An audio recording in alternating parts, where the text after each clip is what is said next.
Hai Pablo. Maukah kamu mendengarkan cerita tentang sejarah kepulauan? Yah, tentu saja saya sangat mau, dan sepertinya menarik.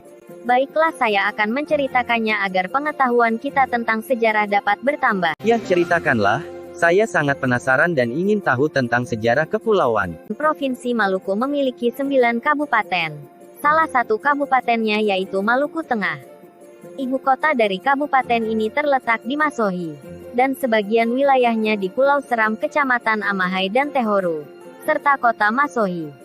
Ada 3 kecamatan yang terletak di Pulau Ambon, Kecamatan Leihitu, Leihitu Barat, dan Salahutu, serta 4 kecamatan yang lain terletak di Kepulauan Lis, Kecamatan Haruku, Nusa Laut, Saparua, dan Saparua Timur. Dari beberapa kecamatan tersebut, Nusa Laut memiliki 7 negeri. Salah satu negeri yang menjadi tempat di mana sejarah yaitu Negeri Sila. Negeri ini tergolong sebagai negeri pesisir. Sejarah yang menarik yaitu Benteng Beverwyck. Wah, menarik sekali sejarah Benteng Beverwyck. Teruskan ceritanya, saya sangat penasaran. Iya Pablo. Sejarah Benteng Beverwyck. Jadi pada tahun 1654 VOC, pimpinan Verhoeven membangun lagi sebuah benteng di dekat pemukiman di pesisir utara Pulau Nusa Laut. Inilah yang sempat tercatat menurut catatan Belanda tahun 1656, bahwa terdapat sebuah bangunan pertahanan di dekat pelabuhan Pulau Nusa Laut yang disebut Beverwyck. Benteng ini dijaga oleh seorang sersan dengan 20 prajurit, beserta dengan seorang tabib ahli menyembuhkan luka. Bentuk bangunannya seperti apa? Bentuk bangunan ini Blauhuis. Beverwyck mirip dengan benteng Amsterdam, baik dari denah, bentuk maupun ukurannya. Denahnya bujur sangkar dengan ukuran 12 kali 12 meter, tinggi dinding bangunan ini mencapai 7,20 meter. Dan tebal dinding tembok di bagian bawah fondasi adalah 2,20 meter.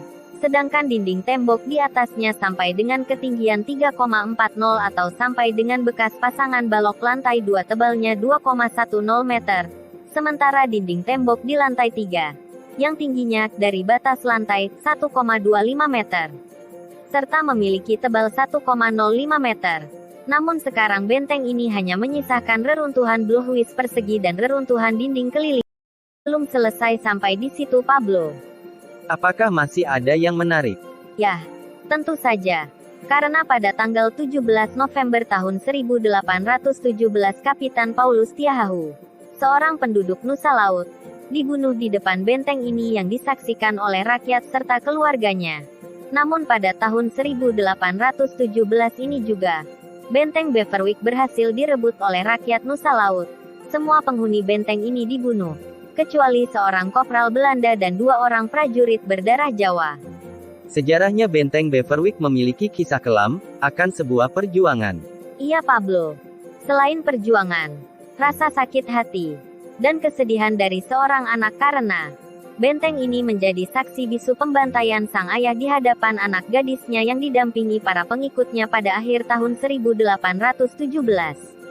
Rasa sakit hati ketika melihat sang ayah Paulus Tiahahu, seorang kapitan dari negeri Abubuk Kepulauan Uliase yang ditangkap, dianiaya, serta dihukum mati oleh kolonial. Hal ini membuat sang anak gadis dari Kapitan Paulus melakukan suatu pemberontakan terhadap kesewenang-wenangan pemerintah Belanda. Kegigihan dan perjuangan sang anak gadis Kapitan Paulus tidak sia-sia, karena benteng Beverwyck berhasil direbut.